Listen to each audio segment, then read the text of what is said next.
皆さんごきげんよう、上川薫です。今回取り上げる話題は、欧米からウクライナへの軍事支援にあたって様々な資料が飛び交っています。その中には当然のように機密文書もあるわけですが、それらの一部が流出したとして騒ぎになっています。今回の動画ではどのような内容が流出したのかについてとともに、じゃあ現在の日本の状況どうなっているかについても解説していこうと思います。それでは早速、どのような機密文書が流出したか見ていきましょう。ウクライナ軍事支援の機密情報流出。アメリカ国防総省が調査と報道。ロシア関与か。複数のアメリカメディアは、アメリカや NATO のウクライナへの軍事支援に関する機密文書が Twitter などの交流サイト上で拡散し、アメリカ国防総省が調査を進めていると報じた。死者数などの記載に関しては書き換えられ、ロシアによる情報工作の可能性があるとしている。左が流出したとされる資料の数々で、CNN などによると、機密とされた資料の一つは、米欧の武器供与計画や、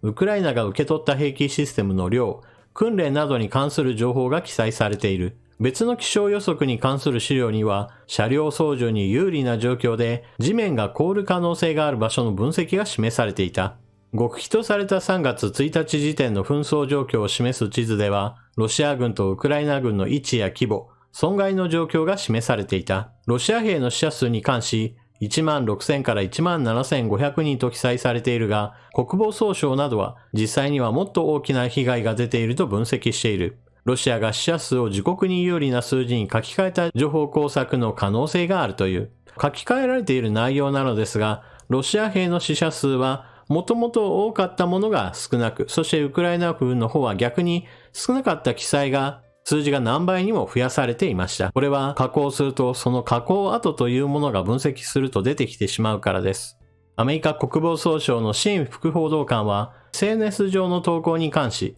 認識しており調査しているとした。アメリカニューヨークタイムズによるとロシアのウクライナ侵略をめぐる戦いでは当初、ウクライナ側が情報漏洩などの懸念からアメリカとの情報共有に消極的だったが、昨年秋頃から情報共有が進むようになったという。今回の機密文書漏洩がアメリカ当局にとって公式に確認されれば、ウクライナとアメリカの情報共有の連携が弱まる恐れもある。これまで報道されている内容を要約すると、今回流出したとされる資料は、ウクライナ国内で機密文書として扱われているものではなく、欧米側で政治家向けの説明資料として出回ったものが流出したと考えられています。資料の中身としては、ウクライナ軍の訓練状況やウクライナに対する軍事支援、その兵器の進捗具合などを示しており、欧米の軍事支援が今どのような状況なのかを把握するには、よく簡潔にまとめられた内容だとされています。ただ、今回流出した内容の中には、非常に重要な春の反攻作戦、いつどこでどのくらいの規模の兵力を投入するかといった話については、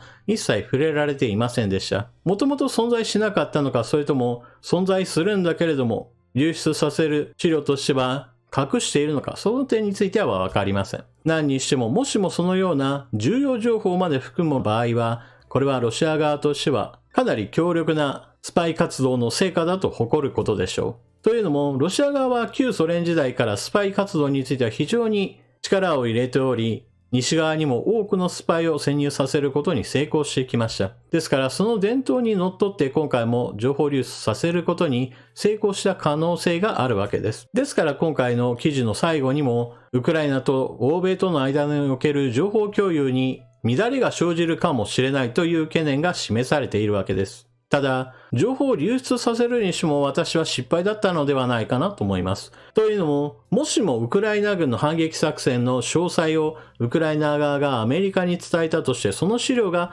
もしもロシア側に伝わっているとしたら、ロシア側はその情報をバレていないとして隠す必要があったわけです。本当は知っていて、作戦内容についてはあたかも知らないふりをしていて、ウクライナ軍が攻めてくるところを重点的に守るようこっそり固めておけば、ウクライナ軍の反撃に大きな打撃を与えることができるわけです。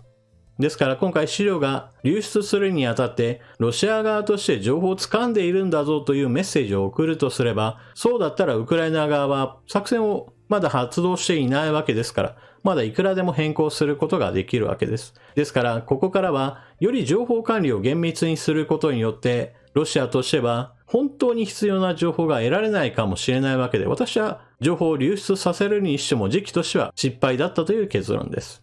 さて、これは欧米やウクライナ、そしてロシアといったいわば諜報活動を本格的にやっている国々の間で起こっている出来事であり、それでもなお情報は外に漏れ出てしまうのだということを示しています。じゃあ、このことから日本が何を学ぶべきなのかというのは非常に明白です。日本は対スパイ法であるとか、本格的な諜報機関を持たない国です。それぞれの警察や公安などといった部署ごとといったレベルでは存在するのですが、日本全体を守れるような法律やそれを実行するための機関がないというのは、日本という国家の非常に大きな欠陥だと私は思っています。ただ、全く何もやっておらず何も改善する目処もないというわけではないので、少しは取り組んでいるよという点について日本の状況を見てみましょう。経済安全保障セキュリティクリアランス制度創設へ。経済安全保障の強化をめぐり、岸田総理大臣は重要な情報を扱う人の信頼性を事前に確認するセキュリティクリアランスと呼ばれる制度の創設に向けて、今後1年をめどに検討作業を進めるよう指示しました。セキュリティクリアランスは先端技術の流出を防ぐため、重要な情報を扱う研究者などの信頼性を事前に確認する制度で、去年12月に改定された新たな国家安全保障戦略にも、経済安全保障の強化の観点から導入の必要性が明記されました。岸田総理大臣は政府の会合で、セキュリティクリアランスを含む我が国の情報保全強化は、同盟国や同志国などとの円滑な協力のために重要で、制度の整備は産業界の国際的なビジネスの機会の拡充にもつながると述べました。高市経済安全保障担当大臣のもとに有識者会議を設け、今後1年をめどに制度創設に向けた検討作業を進めるよう指示しました。高市経済安全保障担当大臣は14日の会議の後の会見で、1年後ということではなく、できるだけ速やかに進めていきたいと思っていると述べました。その上で、制度の対象者はあくまでも強制ではなく、海外との取引がある企業の社員で希望した人や、学術の共同研究に必要で、自ら希望する人は対象になるかもしれない。対象者の範囲も含めて、これから有識者会議で論点を詰めていきたいと述べ、人権にも配慮しながら制度設計を進めていく考えを示しました。なお、特定秘密保護法との違いについて、特定秘密保護法は2013年に成立した制度で、特定秘密に指定された情報を扱う職員を調査し、国や国民の安全に関わる情報の漏洩流出を防ぐための制度。特定秘密に指定される情報のレベルは、主に衛星写真、暗号、潜水艦の潜航可能深度などとされています。セキュリティクリアランスとの違いは、特定秘密保護法の方が、審査の対象となる職員の範囲が狭い点が挙げられます。日本では対スパイ法やもしくは諜報機関を本格的に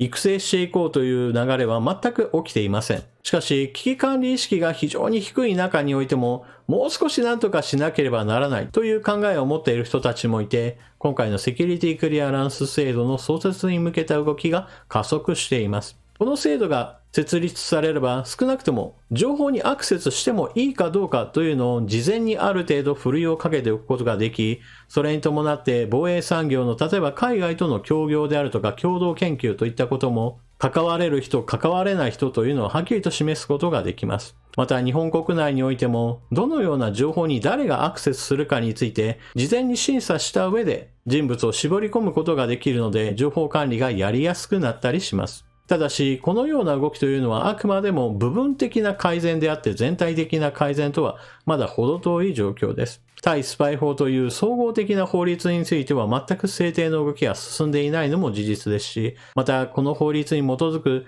対スパイ活動という意味においても本格的な諜報機関は未だに作られる気配すらありません。現在ある警察力であるとか公安といったものはあくまでも特定のほんの狭い部分について守ろうとしているだけで日本全体を守れるような動きというのは全くないのです。一方、対スパイ法であるとか諜報機関といったものはしっかりと整えている国が結構あるもので、それらの国の中には日本にとって頭の痛い問題を抱える国も当然あります。例えば中国にはスパイ狩りをするための法律もあるし、またそのための組織も存在します。ですから中国ではスパイ活動をしたとして日本人が捕らえられ、しかし何をしたかはよくわからないんだけれども、そして全く公開されない裁判などを通じて何十年も刑務所に放り込まれてしまうということがすでに実際に起こっています。こういった場合、日本国内において対スパイ法があって中国人スパイを捕まえましたとなれば、ある程度両国政府との間で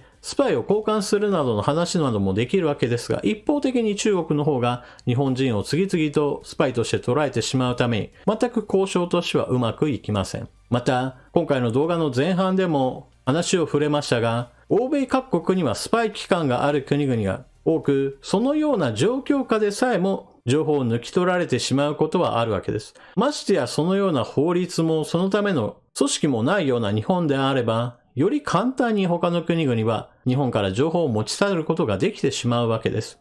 あってもやられるんだからなくてもいいやではなくて、最低限抑えるべきところを抑えようとする、そのような努力すらできない状況なのをもっと日本人自身が認識して対スパイ法であるとか諜報機関を作ることに反対する政党こそ本来は批判すべきだという考えを持つべきでしょう。例えば今回はセキュリティクリアランスの話をしたわけですが、その前段に特定秘密保護法もあります。この特定秘密保護法の制定される時においては、この法律がもしも施行されたら、毎年日本人が何かしらの特定秘密を漏らしたとして、次々と逮捕されてしまう。恐ろしい警察国家になってしまうなどと言って法律に反対する野党議員の人たちが大変多くいました。その中にはこの法律が制定されたら俺はもう他の国に亡命するなんて言って現在もなお亡命していない議員などもいます。日本国内には何かを変えようとした時にはそのデメリットと考えられるような何かをやたらと心象膨大巨大なデメリットとして宣伝する人たちがいるわけですが、